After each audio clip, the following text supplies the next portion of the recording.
Sebagian besar wanita tidak kehilangan daya tarik karena kecantikan, usia, atau kepribadian. Mereka kehilangan daya tarik di saat-saat terkecil, saat-saat yang terabaikan, saat-saat yang terasa tidak berbahaya. Sebuah pesan teks, balasan yang cepat, reaksi emosional yang berlebihan, terlalu banyak energi terlalu cepat, terlalu banyak ketersediaan tanpa harus didapatkan. Dan sebagian besar tidak pernah menyadari apa yang terjadi. Mereka berpikir daya tarik menghilang tiba-tiba. Tidak, daya tarik memudar satu interaksi demi satu interaksi. Satu pesan demi satu pesan. Satu respons yang tidak terukur demi satu respon. Satu momen di mana mereka memberi terlalu banyak. Sebelum sesuatu yang bermakna dibangun. Malam ini, kita akan membahas sesuatu yang diremehkan oleh kebanyakan orang. Bagaimana pesan teks secara diam-diam membentuk daya tarik. Karena komunikasi tidak pernah hanya kata-kata. Itu adalah nilai. Itu adalah waktu yang tepat. Itu adalah pengendalian emosi. Itu adalah standar. Itu adalah harga diri yang terungkap secara langsung. Dan jika Anda memahami ini secara mendalam, Anda berhenti mengirim pesan teks secara emosional dan mulai berkomunikasi secara efektif. Mengapa pesan-pesan kecil sangat penting orang-orang berpikir daya tarik dibangun melalui tindakan-tindakan besar? Percakapan panjang, pengakuan mendalam, ketersediaan yang konstan, tetapi daya tarik biasanya dimulai dari sesuatu yang jauh lebih kecil. Dalam nada suara, dalam tempo, dalam misteri, dalam disiplin emosional. Terutama dalam komunikasi awal, karena mengirim pesan teks menghilangkan bahasa tubuh, menghilangkan suara, menghilangkan kehadiran, yang berarti yang tersisa hanyalah energi. Dan energi dapat dirasakan melalui kata-kata. Kebutuhan terasa berat, keputusasaan terasa keras, keinginan yang berlebihan terasa murahan, kepercayaan diri yang tenang terasa langka. Itulah mengapa pesan-pesan terkecil seringkali membawa makna terbesar. Jebakan yang sering dialami wanita. Seorang pria mengirim, "Hai." Sederhana, upaya rendah, investasi minimal.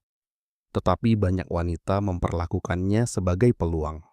Mereka langsung masuk dengan, "Hai, apa kabar? Dari mana saja kamu? Apa rencanamu malam ini?" Sekarang dialah yang memimpin percakapan. Dia menambahkan energi. Dia menambahkan arahan. Dia menambahkan investasi emosional. Dia hanya membuka pintu. Dia membangun rumah. Dan begitu pola itu dimulai, daya tarik melemah. Karena orang menghargai apa yang harus mereka usahakan. Jika seseorang mendapatkan akses penuh dengan usaha minimal, usaha seringkali tetap minimal. Ini bukan kekejaman. Ini adalah sifat manusia. Hargai perhatian. Jangan pernah mengejarnya. Ada perbedaan antara kehangatan dan pengejaran. Kehangatan mengatakan, "Aku terbuka."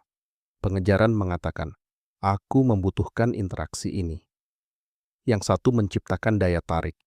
Yang lain menciptakan ketidakseimbangan. Ketika seseorang memberikan usaha yang rendah, balaslah dengan tenang. Jika dia berkata, "Hai," Anda bisa berkata, "Hai, sweetheart."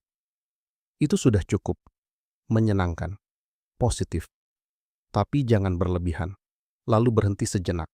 Biarkan dia mengungkapkan apakah dia memiliki kedalaman, atau hanya rasa ingin tahu di permukaan. Kebanyakan orang merusak daya tarik karena mereka tidak dapat mentolerir keheningan. Mereka terburu-buru mengisi ruang, tetapi ruang mengungkapkan niat. Jika dia menyukaimu, dia akan melangkah maju. Jika tidak, dia akan menghilang. Bagaimanapun, keheningan memberikan kejelasan. Mengapa memberi terlalu banyak menurunkan nilai kebenaran ini tidak nyaman? Perhatian yang diberikan terlalu bebas kehilangan dampaknya. Ketika Anda memberikan energi emosional sebelum pantas mendapatkannya. Ketika Anda menjelaskan terlalu banyak mengirim pesan, terlalu banyak memvalidasi, Terlalu banyak mengejar. Anda mengkomunikasikan sesuatu tanpa sengaja. Standar saya rendah. Dan daya tarik sangat bergantung pada nilai yang dirasakan. Orang-orang tertarik pada apa yang terasa selektif. Bukan kasar, bukan dingin. Selektif berarti waktu saya penting, perhatian saya penting, energi saya memiliki standar. Energi itu bersifat magnetis. Psikologi ketidakpastian. Kebanyakan orang menginginkan kejelasan terlalu cepat. Mereka ingin tahu, apakah dia menyukai saya? Kemana arah hubungan ini? Mengapa dia mengirim pesan? Mengapa dia menghilang? Tetapi daya tarik sering tumbuh dalam ketidakpastian. Bukan kebingungan yang beracun. Ketidakpastian yang sehat. Jenis ketidakpastian di mana seseorang harus sedikit bertanya-tanya. Jenis ketidakpastian di mana dibutuhkan usaha. Jenis ketidakpastian di mana akses tidak otomatis. Ketika semuanya instan dan dapat diprediksi, ketegangan mereda. Ketika semuanya tersedia sesuai permintaan, rasa ingin tahu memudar. Misteri bukanlah manipulasi. Misteri hanyalah tidak terlalu banyak berbagi sebelum kepercayaan terjalin. Jangan pernah memikul seluruh beban interaksi. Salah satu cara tercepat untuk menurunkan daya tarik adalah menjadi penggerak setiap percakapan. Anda mengajukan semua pertanyaan. Anda menjaga percakapan tetap hidup. Anda menghidupkan kembali obrolan yang mati. Anda menciptakan topik. Anda menyelamatkan energi yang membosankan. Mengapa? Karena sekarang Anda tampil untuk mendapatkan perhatian. Dan penampilan menciptakan kelelahan. Dinamika yang paling sehat adalah momentum bersama. Dua orang berkontribusi. Dua orang menunjukkan minat. Dua orang bergerak maju secara alami. Jika Anda menyeret setiap percakapan ke atas bukit, berhentilah. Itu adalah informasi. Kendalikan kerangka, mari kita bicara tentang kekuasaan. Bukan kekuasaan yang beracun. Bukan dominasi. Kerangka. Kerangka berarti struktur emosional dari sebuah interaksi. Siapa yang menentukan kecepatan? Siapa yang menentukan standar? Siapa yang bereaksi? Siapa yang tetap tenang? Bayangkan seseorang menghilang selama seminggu, lalu kembali dengan, "Aku merindukanmu." Banyak wanita langsung luluh. Mereka merespons dengan hangat. Lupakan ketidakkonsistenan. Lanjutkan akses emosional dengan segera. Itu justru memberi penghargaan pada perilaku yang tidak stabil. Sebaliknya, tetaplah tenang, ramah, ringan, tapi jangan terlalu bersemangat. Karena ketika seseorang pergi dan kembali dengan santai, mereka seharusnya merasa bahwa mereka kembali memasuki dunia Anda, bukan mengendalikannya. Itulah kerangka berpikir. Reaktivitas emosional menghancurkan pengaruh. Saat emosi Anda mengendalikan jari-jari Anda kehilangan kekuatan. Anda mengirim pesan ganda. Anda menjelaskan terlalu banyak. Anda bertanya tentang posisi Anda. Anda bereaksi terhadap penundaan. Anda mencerminkan ketidakkonsistenan secara emosional. Komunikasi yang kuat bukanlah robot. Itu teratur. Anda dapat merasakan secara mendalam, tanpa bertindak impulsif. Anda dapat menyukai seseorang, tanpa mengabaikan standar. Anda dapat tertarik, tanpa menjadi terlalu bergantung. Pengendalian diri seperti itu jarang ditemukan. Dan energi yang langka itu menarik. Sesuaikan energi. Perkuat kehadiran, prinsip ini mengubah segalanya. Sesuaikan energi. Perkuat kehadiran. Artinya, jika dia mengirimkan energi ringan, balaslah dengan ringan. Jika dia mengirimkan kedalaman, balaslah dengan kedalaman. Jika dia berinvestasi, akui itu. Tetapi jangan melebihi apa yang sedang dibangun. Banyak orang memberikan kuantitas lebih banyak padahal seharusnya memberikan kualitas yang lebih baik. Bukan lebih banyak pesan. Pesan yang lebih baik. Bukan balasan yang lebih panjang. Balasan yang lebih ringkas. Bukan mengejar. Kehadiran. Contoh, alih-alih 5 pesan yang bersemangat. Satu balasan yang menyenangkan dan percaya diri.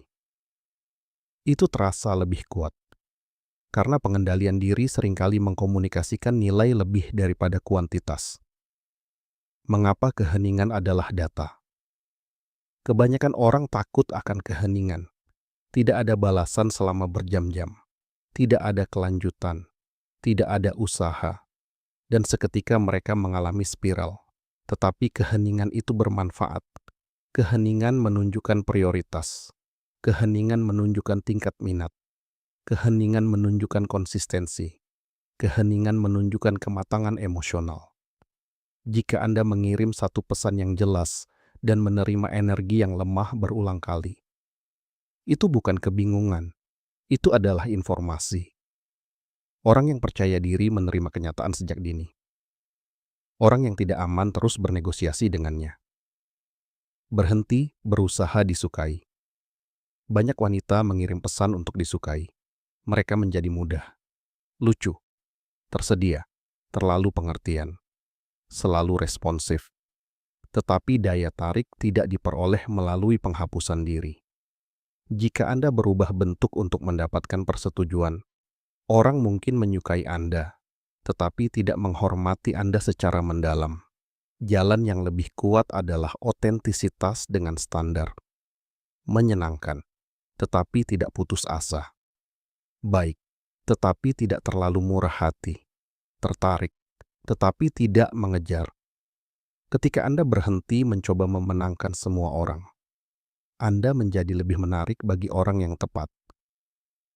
Energi bernilai tinggi yang diperhatikan pria. Pria memperhatikan ketika seorang wanita tidak bereaksi berlebihan, tidak mengirim pesan berlebihan, tidak terus-menerus mencari validasi, tidak panik dalam diam, tidak bersaing untuk mendapatkan perhatian. Mengapa? Karena itu menandakan rasa aman batin, dan rasa aman sangat menarik. Seorang wanita yang menghargai dirinya sendiri tidak perlu mengumumkannya. Anda merasakannya dalam langkahnya, nada bicaranya, standarnya, ketenangannya. Energi semacam itu tak terlupakan. Apa yang harus dilakukan lain kali saat dia mengirim pesan lain, kali ponsel Anda menyala? Jangan langsung bereaksi. Berhenti sejenak. Tanyakan, apa yang telah dia investasikan baru-baru ini? Apakah dia konsisten? Apakah ini bermakna atau hanya sekadar basa-basi?